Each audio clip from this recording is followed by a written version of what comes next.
ಕೇಂದ್ರದ ಬಜೆಟ್ನಲ್ಲಿ ರಾಜ್ಯಕ್ಕೆ ಅನ್ಯಾಯವನ್ನ ಮಾಡಲಾಗಿದೆ, ತಾರತಮ್ಯವನ್ನ ಮಾಡಲಾಗಿದೆ ಅನ್ನುವಂತಹ ಆರೋಪದ ವಿಚಾರಕ್ಕೆ ಸಂಬಂಧಪಟ್ಟಂತೆ ಕೇಂದ್ರದ ವಿರುದ್ಧ ಈಗಾಗಲೇ ಕಾಂಗ್ರೆಸ್ ಜನಾಂದೋಲನವನ್ನ ಮಾಡುವಂತಹ ವಿಚಾರಕ್ಕೆ ಶೋಭಾ ಕರಂದ್ಲಾಜೆ ಅವರು ಕೇಂದ್ರ ಸಚಿವೆ ಶೋಭಾ ಕರಂದ್ಲಾಜೆ ಹೇಳಿಕೆಯನ್ನ ಕೊಟ್ಟಿದ್ದಾರೆ. ಮೈಸೂರಿನಲ್ಲಿ ಕೇಂದ್ರ ಸಚಿವೆ ಶೋಭಾ ಕರಂದ್ಲಾಜೆ ಅವರು ಹೇಳಿಕೆಯನ್ನ ಕೊಟ್ಟಿದ್ದಾರೆ. ಬಿಜೆಪಿ ಸರ್ಕಾರ ಎಲ್ಲಾ ರಾಜ್ಯಗಳಿಗೂ ಅನುದಾನವನ್ನ ನೀಡಿದೆ, ಕೇಂದ್ರದ ಬಜೆಟ್ನಲ್ಲಿ ರಾಜ್ಯಕ್ಕೆ ಯಾವುದೇ ರೀತಿ ತಾರತಮ್ಯವನ್ನ ಮಾಡಿಲ್ಲ ಅಂತ ಹೇಳಿ ಸಹ ಕೇಂದ್ರ ಸಚಿವೆ ಶೋಭಾ ಕರಂದ್ಲಾಜೆ ಹೇಳಿಕೆಯನ್ನ ಕೊಟ್ಟಿದ್ದಾರೆ. ಕರ್ನಾಟಕದಲ್ಲಿ ರೈಲ್ವೆ ಹೈವೇಗಳ ಅಭಿವೃದ್ಧಿಗೆ ಅನುದಾನವನ್ನ ನೀಡಿದೆ. ಕಾಂಗ್ರೆಸ್ನವರು ಅಂಕಿ ಅಂಶ ಇಟ್ಕೊಂಡು ಎಲ್ಲವನ್ನ ಕೂಡ ಮಾತನಾಡಲಿ, ಕೇಂದ್ರ ಬಜೆಟ್ನಲ್ಲಿ ಯಾವುದೇ ರೀತಿ ತಾರತಮ್ಯ ಆಗಿಲ್ಲ ಅನ್ನುವಂತಹದನ್ನ ತಿಳಿಸಿದ್ದಾರೆ.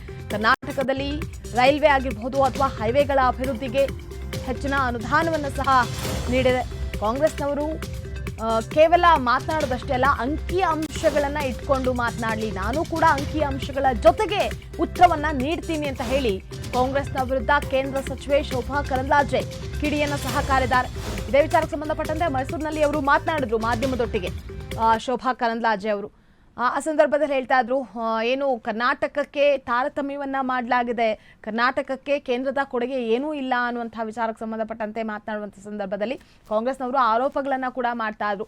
ಇದ್ರ ಬೆನ್ನಲ್ಲೇ ಈಗ ಸದ್ಯ ಅದಕ್ಕೆ ವಿತ್ತ ಸಚಿವೆ ನಿರ್ಮಲಾ ಸೀತಾರಾಮನ್ ಅವರು ಮಂಡಿಸಿರುವಂತಹ ಬಜೆಟ್ನ ವಿಚಾರಕ್ಕೆ ಸಂಬಂಧಪಟ್ಟಂತೆ ಮೈಸೂರಿನಲ್ಲಿ ಶೋಭಾ ಕರಂದ್ಲಾಜೆ ಹೇಳಿಕೆಯನ್ನ ಕೊಟ್ಟಿದ್ದಾರೆ. ಜೊತೆಗೆ ಕಾಂಗ್ರೆಸ್ನ ವಿರುದ್ಧ ಕಿಡಿಕಾರಿದ್ದಾರೆ.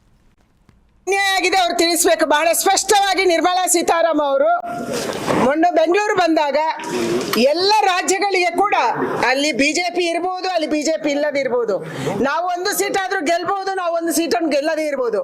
ತಮಿಳುನಾಡಲ್ಲಿ ನಾವು ಒಂದು ಸೀಟ್ ಗೆದ್ದಿಲ್ಲ, ಕೇರಳದಲ್ಲಿ ಇಲ್ಲಿ ತನಕ 10 ವರ್ಷದಲ್ಲಿ ನಮ್ಗೆ ಒಂದು ಸೀಟ್ ಇರಲಿಲ್ಲ, ಈಗ ಮೊದಲ ಬಾರಿ ಗೆದ್ದಿದ್ದೀವಿ.